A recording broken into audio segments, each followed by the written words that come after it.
Metro rail এগুলা নিয়ে একটা ভিডিও বানাইতে হইব। এ কথা বলে আমার বলতে যে তোলাই ভাইয়া কিছু টাকা পাঠাইতেছি, তো হেতু যেটা বলে আমরা তো ভয় পাই। আমি কিন্তু হেরা বাঘের মতো ডরাই। আমি না, আমাদের টিমের সবাই তার বাঘের মতো ডরায়, কারণ মানে সে অন্যরকম মানুষ ভাই। সে ক্যামেরার ভিতরে একরকম, কিন্তু ক্যামেরার বাইরে খুব ডেঞ্জারাস একটা লোক। তারা কিন্তু সবাই ভয় পায়। ইউটিউব ইন্ডাস্ট্রিতে একটা টাইমে তার সবাই বাঘের মতো ভয় পাইতো। সবাই তার অফিসে ডাকাইতেছে। যারা আমরা টিমের যারা মানে ছাত্র আন্দোলনের সময় তার বিপক্ষে চলে গেছিলাম। তার বেল্টের বাড়ি আমার বেশি কেউ খায়নি। বেল্ট খুইলা আমার কুত্তার মতো পিড়াই। 2-3 মাস পরে হয়তো বা তার মাথা আবার ঢুকছে যে রাই কি কারো লগা আবার কিছু কইয়া লাইনি। হ্যাঁ, রাইটা আবার একটু দমক দিতে হইব। কেমনি বড় একটা নেতার সামনে হয়তো ফোন টোন দিলে আমি একটু ডরাই যাই। আমি তো ডরাই, আসলে আমি কিন্তু ভয় পাই। তো হঠাৎ একদিন রাইতে আমি নোয়াখালী 10:30-11টার দিকে হঠাৎ একটা ভিডিও কল।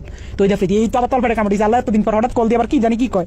হঠাৎ ফোন দিয়ে কয়, শুন তোর লাগে একজনের সাথে একটু কথা বলাই দিব, বুঝছো রাহি? পর আমি কই জি ভাইয়া, কোনো সমস্যা নেই বলেন। পরে দেখলাম হঠাৎ করে বিপিনুর ভাইয়ের সাথে আমার কথা বলাই দিছে ভিডিও কলে। আমার কইতেছে একজনের সাথে তোর কথা বলাই দিব, সে কিন্তু নেক্সট বাংলাদেশের অনেক বড় মাপের একজন কেউ হবে, প্রধানমন্ত্রী বা মানে ভালো একটা পদে যাবে। তো পরে দিই আফ্রিদি ভাইকে বুঝছি তো তোর ভাইয়ের অবস্থানটা? আমি কি জি ভাই বুঝছি। পরে কথা সাবধানে থাকিস, ঠিক আছে? আমি জি ভাই ঠিক আছে।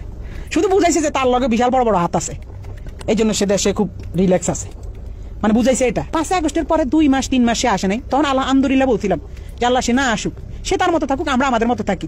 আমরাও তার কাছে যাইতাম চাই না, সেও আমার কাছে না আসুক। যে মানুষ 5 আগস্টের পরে আইসা দেশে স্টে করছে, সুন্দরভাবে থাকছে, আল্লাহ তো আপনার সুযোগ দিচ্ছে, কিন্তু না আপনার ভিতরে তো ওই মনুষ্যত্ব না। আপনি শুধু রিভেঞ্জ, কারে কারে ধরবেন, কারে কারে মারবেন, কারে কারে কি করবেন। আপনার মনের মধ্যে শুধু এইসব হারামি। আল্লাহ কি আমরা ছাড় দিব? এসব কারণে তো আল্লাহ মানে